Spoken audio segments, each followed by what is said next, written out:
Welcome to Top 10 Crazy Soap Opera Plotlines. This week, number 1. What is this going to be about this week? Ooh. What do I look like? I look like a very scary person. So this is going to be a plotline that's got a very masked assailant in it. I'm under mask, and that's what this plotline is going to be about this week on Top 10 Crazy Soap Opera Plotlines. Hello, this is your TV guru, Jason Banks, coming at you once again. And this week, we're at the top of our Top 10 Crazy Soap Opera Plotlines, number one. And this week, we're going to look at a very interesting storyline. But first, before we get into it, let's get our introduction music going here for you. So here we go.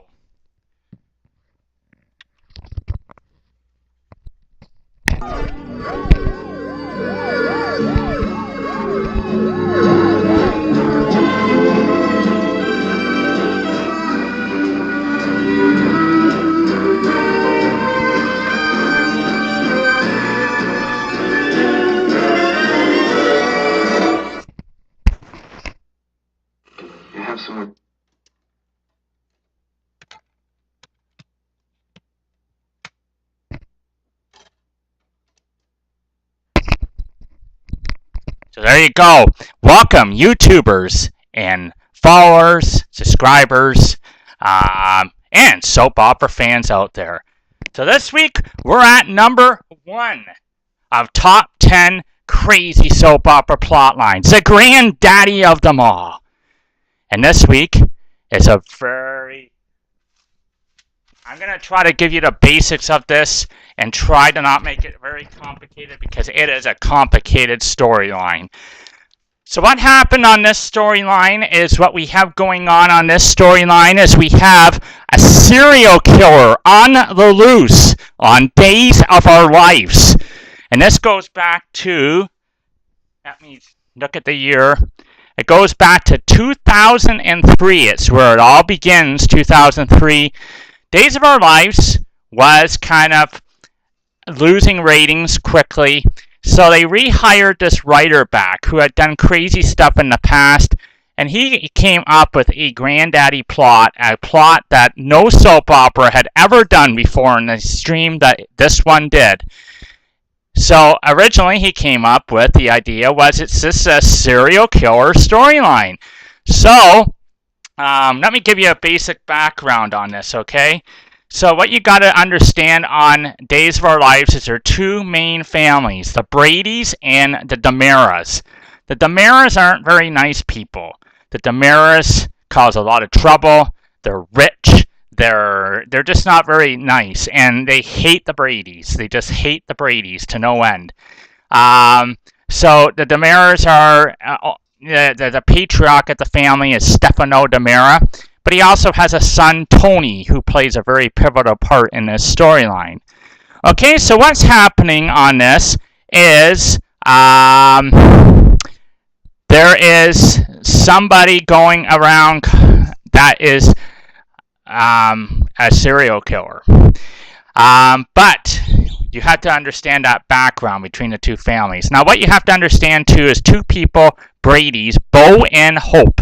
Bo is a great guy. Hope is married to him.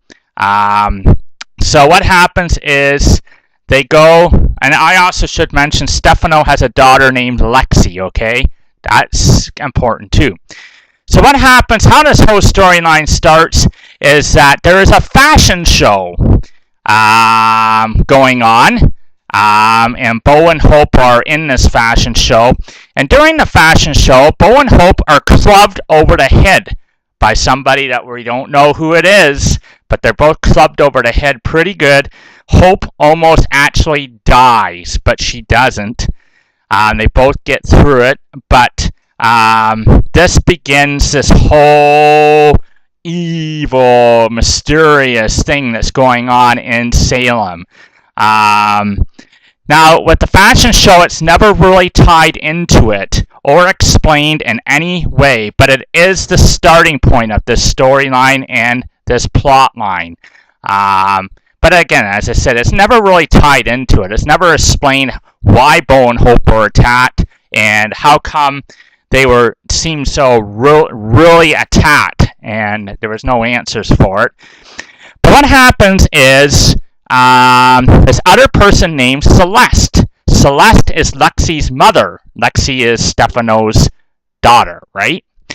Celeste is very psychic, and Celeste starts getting these premonitions of people dying when she's sleeping. And she also, as she plays with cards a lot, she also tends to draw up the death card a lot. And she gets these eerie premonitions. And and Celeste is really worried about them, and she's like, I don't understand what's gonna happen. Now, Abe Carver is the police commissioner at this time, and Abe Carver, Celeste has premonitions that something bad is going to happen to him. And Abe's like, no, I'm okay. Nothing bad is going to happen to me. But nevertheless, Abe starts wearing a bulletproof vest everywhere he goes. Okay, so that's what you have to be familiar with. Now, let me get into this, shall I? Abe Carver is the police commissioner, as I said, and Abe Carver becomes the first victim of the serial killer storyline. Now, we don't know who the serial killer is. All we see is it from behind the scenes kind of thing. We don't see the face. We don't see who. It's exactly how I was at the beginning. They had a mask on all the time. Didn't know who it was. But Abe was on his way to his son's christening at the time, and Abe got shot right in front of his house. Got shot in the neck. Laid in front of his house for what seemed like days. But really in soap opera land, it wasn't that long. But that Abe Carver tragically got killed. And then the rest of them followed along. So what you have to be, I'm going to give you the victims here, okay? They're all names that you may not be familiar with, but Abe Carver's the first. Then Jack Devereaux gets killed about a month later. Jack Devereaux is married to Jennifer, who is a Horton. So again, the Hortons tie into the Bradys too. I didn't tell you that because Alice is Hope's grandmother, Alice Horton. So the Hortons and Bradys kind of have a family tie there. So the DeMaras hate them just as much too. Maggie Horton is next. She gets killed on Halloween. And a lot of these people get killed on significant occasions. Caroline Brady is Bo's mother, and she gets killed while praying in a church. She's poisoned.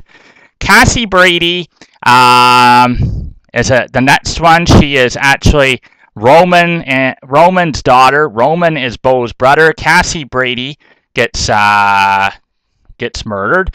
Then Victor Kiriakis gets murdered, and he doesn't even fit into the serial killer storyline. Somebody completely different kills him, but nevertheless, he's also prominent in the storyline. So yeah, figure that one. Like, he isn't even part of the, he doesn't even tie into the storyline, but he's a part of it too. And then Roman Brady gets killed on New Year's Eve just after he marries somebody named Kate. Right after their wedding at the reception, he gets killed. And then Tony DeMera gets killed in early January. So we're into the next year now, January. And then finally, Doug Williams is Hope's dad. He gets killed. And then finally, the last victim, before they all figure it out, is Alice Horton. And Alice Horton is, honestly, she's in her 80s at this time acting. She really is in her 80s. And she gets killed too. And there was a big uproar over this. Like, they were like, how do you kill Alice Horton? Really? Like, really? Like, she's a sweet old lady and she gets killed too. A lot of uproar over that. But that is what happened. Now, there were seven suspects during this whole time. 7 different suspects. 2 of them got arrested, including a guy named Rex Brady, and then Tony DeMera actually got arrested too. Both later released. But so that is what's going on. So what I'm going to do now is show you some videos and keep explaining it to you, and try to do this in half an hour. Okay?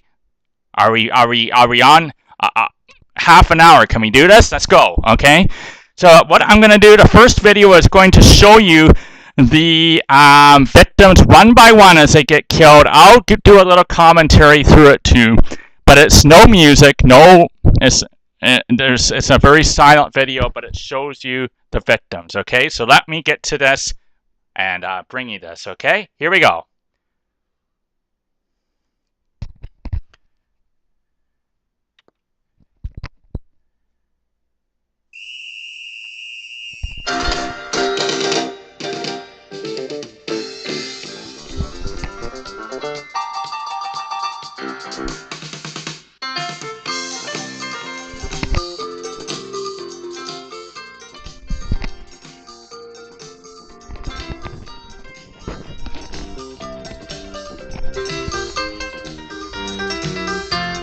So this is Abe Carver after he had been shot. You see him laying there. He's right in front of his house. Poor Abe has been shot and nobody knows where he is. People are trying to find him, but he's just laying there in front of his house. And you can see, okay, and here's Jack. He gets hit over the head with a brick, okay, in an alley. So there's Jack. Maggie Horton here. Maggie Horton gets killed in her very house by the killer. She realizes who the killer is, and this is Maggie as she is going to get bludgeoned over the head with a bottle of whiskey. Are you kidding me? Like, seriously. Okay, so this is Cassie now next. Cassie is going to fall out of a pinata at Thanksgiving, and she has been knifed and stabbed all over the place. Cassie, next victim. In the middle of Salem Place and Thanksgiving.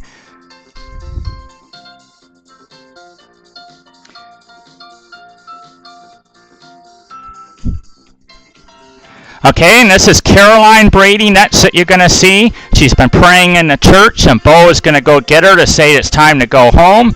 And Caroline Brady is no longer alive. She has been poisoned. It was a poison that was put into her before she went to the church. Roman here, this is at his wedding reception. Roman Brady, he's gonna get knifed right here. Yeah. So there goes Roman Brady down. And here's Tony DeMera. Now at this one, Tony DeMera is about to name the killer publicly. He knows who the killer is. But the killer has released a tiger. It's in the middle of a circus. And the killer has released a tiger and has actually dumped a bucket of blood on him. So he thinks that he can defeat the tiger, but the tiger is going to come lunging at him because he smells blood. Are you kidding me? What kind of... This is ludicrous. I thought this was crazy to have a tiger... come after somebody and be the actual cause of death. So here we go. And they're all trying to stop the tiger. They got tranquilizer darts, but it's not working. So, yeah, here goes the tiger. Tiger's attacking him. Up goes the knife into the air. Poor Tony. It's a little graphic, I apologize. This was a really crazy storyline. This is why it's #1. This is why.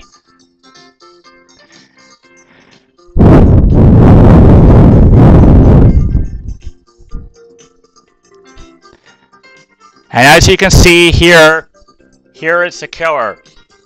Okay, so here is Victor Kiriakis getting electrocuted to death in his bathtub. And this wasn't actually the serial killer. This was somebody totally different. But you'll see how he fits into the storyline a little later, okay? So Victor.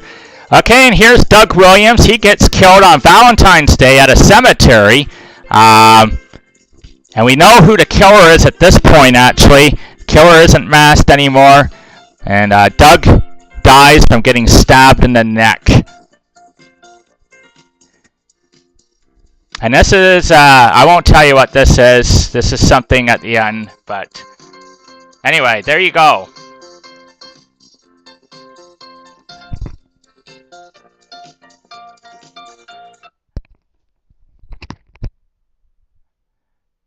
So, here we got all these victims getting killed off one by one.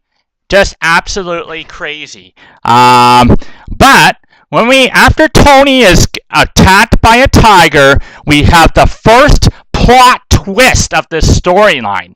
Okay, so Tony got attacked by the tiger. They did find him. He was still alive miraculously when they took him to the hospital.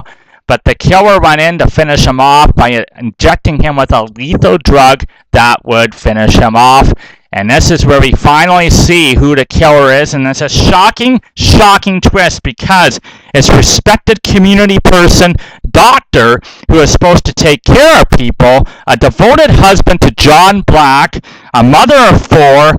It is none other than Dr. Marlena Evans. What? What? How come she's going around killing all these people? That makes no sense. But anyway, let me just play you this as she is at Tony's bedside, injecting him with a lethal drug, and we see who the killer is finally, and Tony actually can't do a thing. He's helpless, so here we go. Just bear with me here, folks, okay? I'm bringing it up now. Okay, here we go.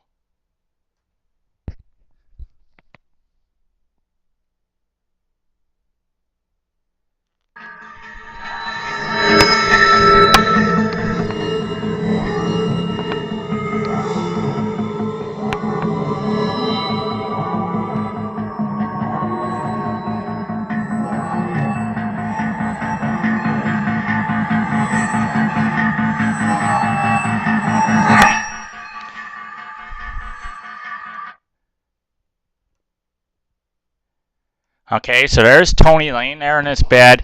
Marlena is standing right above him. There's no sound on that, just the music. But the basic point is Tony, the whole Soap community now has seen who the killer is, finally, revealed after 7 victims. Dr. Marlena Evans. What? Please explain this, somebody. How is she a serial killer? And Tony is standing there. And Tony actually says, I knew it was you. I knew it was you. That's who he was going to announce at the circus. But before he can name the killer to anybody, he gets killed by the lethal drug injected into him. And once again, Marlena gets away. Now what you're going to see next is, what's going to happen next in this plot line is Alice Horton. I don't have this as a video clip anywhere, but she's the last victim. She's confronted by Marlena. It's only because Doug wrote Marlena's name on a piece of paper at the cemetery, which Alice found after he was killed. And Alice's death was not actually planned, but because she found it, she figured it out. Then the death became something that had to be done. So Marlena confronts her. Alice is kind of figuring, and Alice actually gets a chance before she dies by being choked by a donut. Really? Are you kidding me? Choked by a donut. Alice figures it out before, and she has a chance to call John Black, her husband, to tell her that his wife is the serial killer. So what you're going to see next on a video clip here is John confronting Marlena at their penthouse after figuring out she is indeed the killer. John is just as puzzled as everybody else. How come this is? This doesn't make any sense. So you're going to see kind of a confrontation here between John and Marlena. Okay, so here we go. I'm bringing it up, folks. Just bear with me. Okay. So here we go. This is John and Marlena. John, I'm so sorry. I was so scared. I was so afraid. Oh, please, I need your help. I need your help. I will help you. I will. Looks like Alice won't be my last victim tonight. Last words?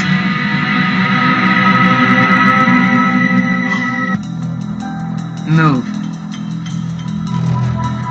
I was untouchable. I never left a shred of evidence behind. Move it! And the smartest thing I ever did was get you out of the penthouse. Because that would have been like living with a drug-sniffing dog. On the terrace, baby. Yeah. It would have been hard to get away with murder with you around, watching my every single move.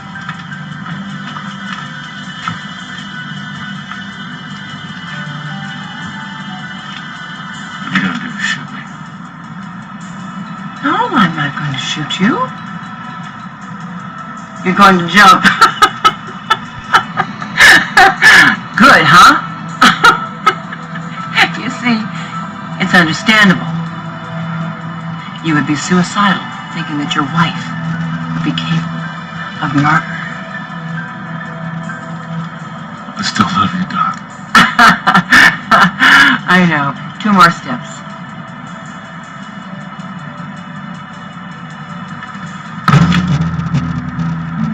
Don't.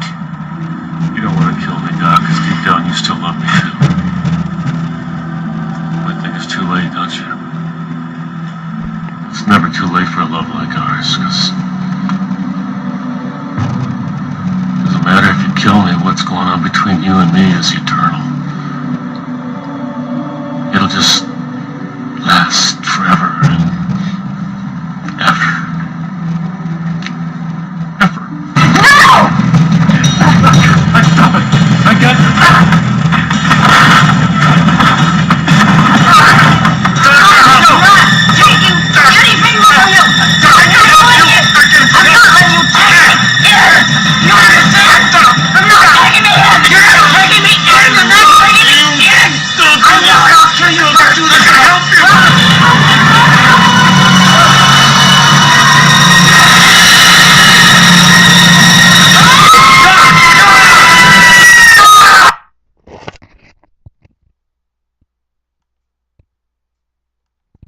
Wow.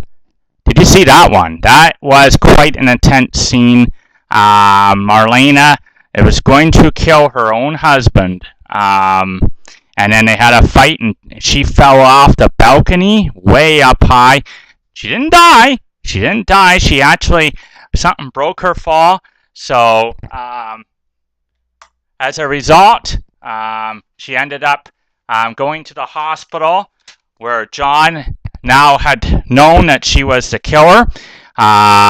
So what happens next is Marlena confesses to all the murders under truth serum. She is arrested and sentenced to jail, obviously. And there at jail, she tries to escape. But on the rooftop, as she tries to escape, she is shot dead by a police sharpshooter. But get this, here's the next twist coming at you. She is buried, but in the coffin, she is still alive. Are you kidding me? And her daughter Sammy, thought she heard her in the coffin.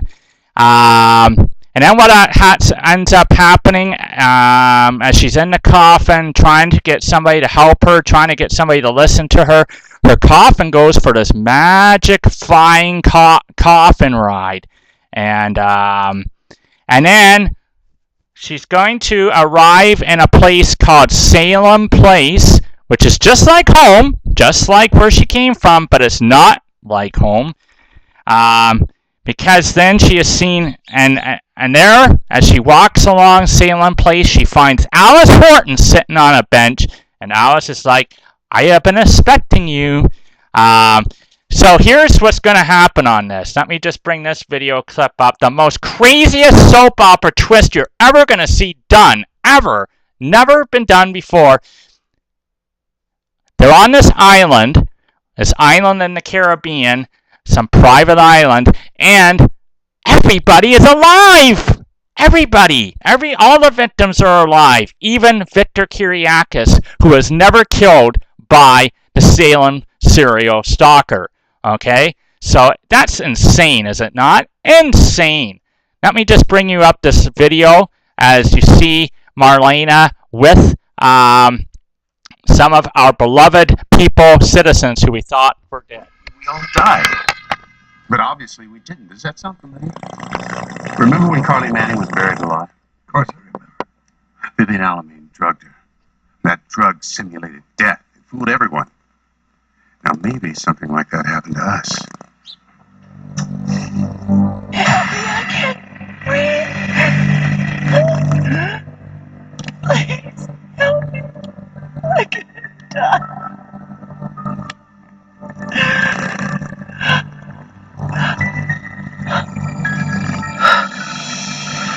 Our Father,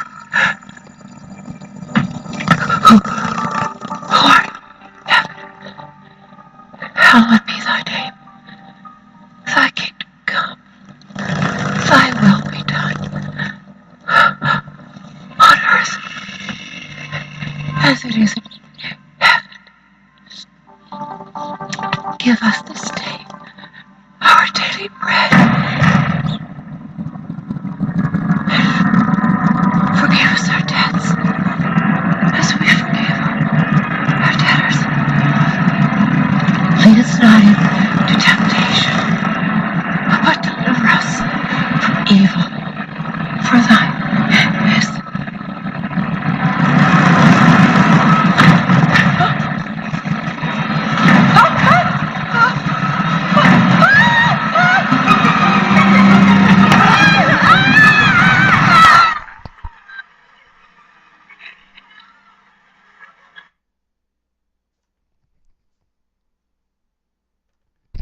Crazy! Wow. Did you see that? It looks like Marlena is being, her coffin is going straight to the depths of hell or something. Insane. Okay? So, as you saw in that video clip, that's where they are alive on this island in the Caribbean, a private island. They're all there, and as you saw in that video, you didn't see them all, but you did see Abe, Roman, Caroline, and Victor all there. So, is this a crazy storyline or what? Is this crazy? Like, it's absolutely crazy. I have never seen a plotline like this, and I never have to this day.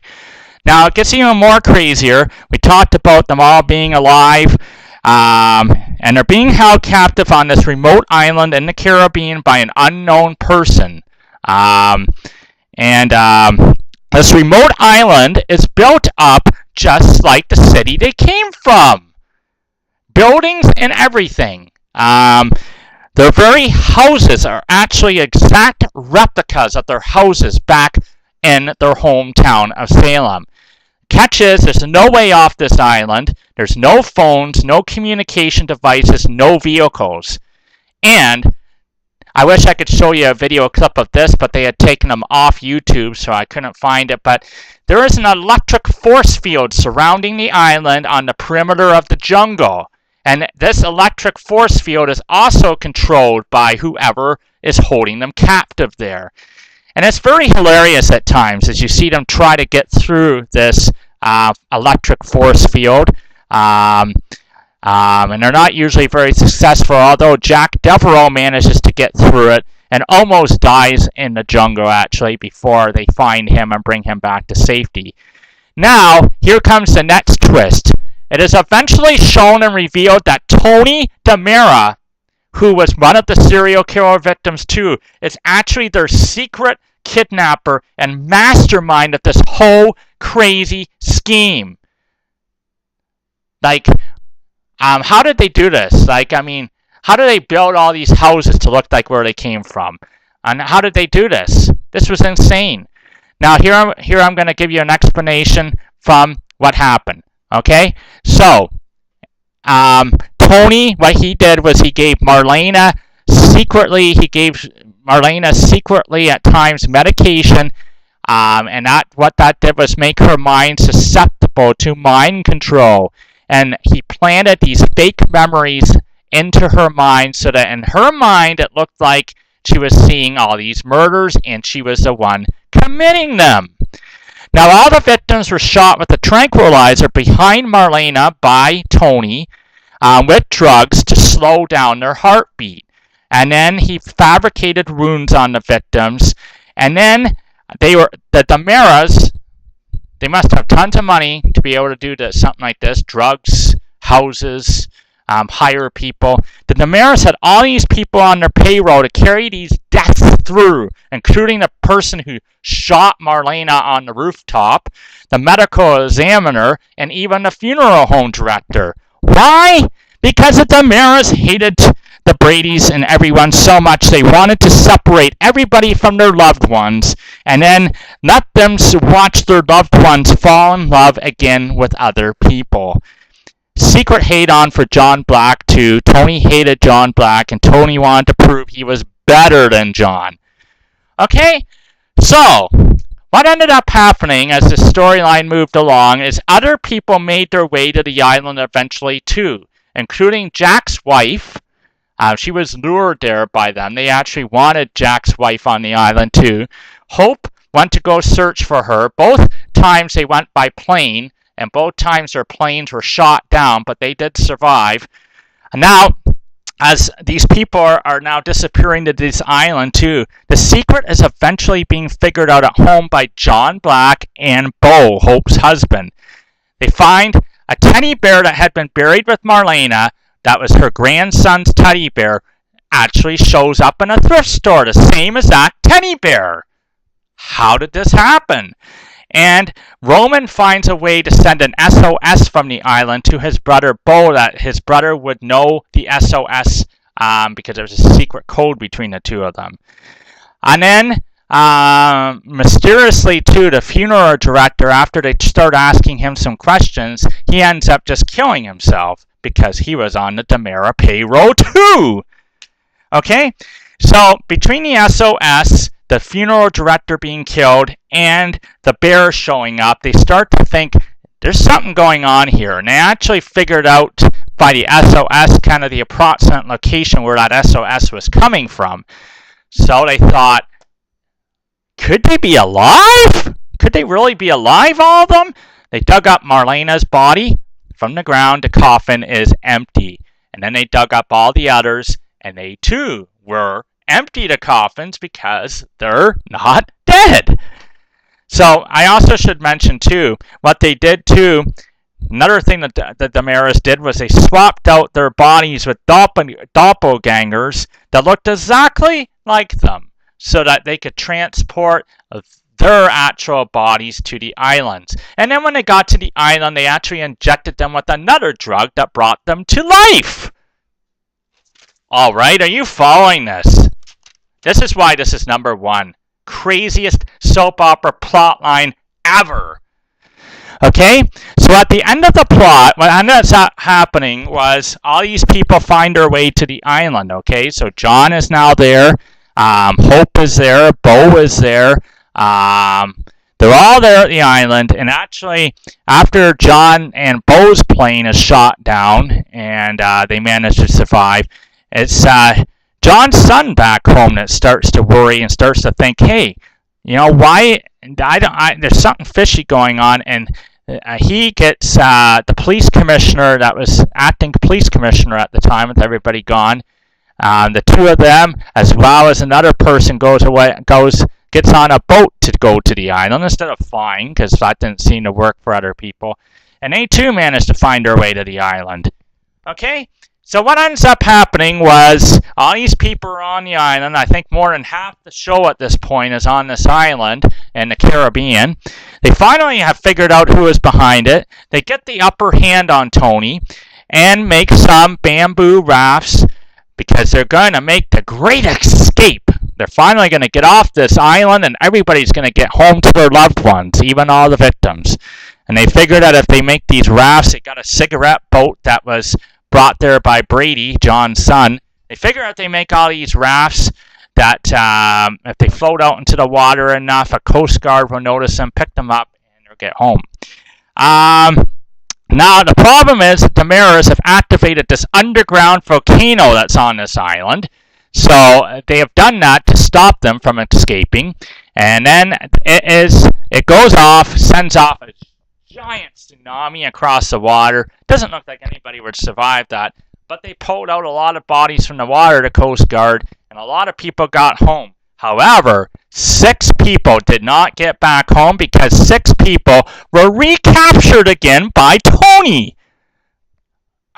Like, when they got recaptured, I thought, this is it. This is getting stupid now. Like, let them all go back home, for crying out loud. But they got recaptured, the 6 of them, and they were held in this castle in Europe by Tony DiMera for quite some time. I think they were there until the next spring, so we're talking November to like March or something. And they made it appear like they were all dead again, so their loved ones kind of accepted that, oh, they're dead, we've got to move on, and they did move on, and that's what the Damaras wanted. Okay? Now, but eventually they do escape the castle, and it seems to take like almost 2 years for everybody to get home, but they all manage to get back home and try to resume their lives again. Now here's another shock that comes at you in this storyline. Tony is not actually Tony. It's later revealed that Tony is actually this guy, Andre DiMera. And Andre DiMera is actually a cousin of Tony's, and he's had plastic surgery to look exactly like him.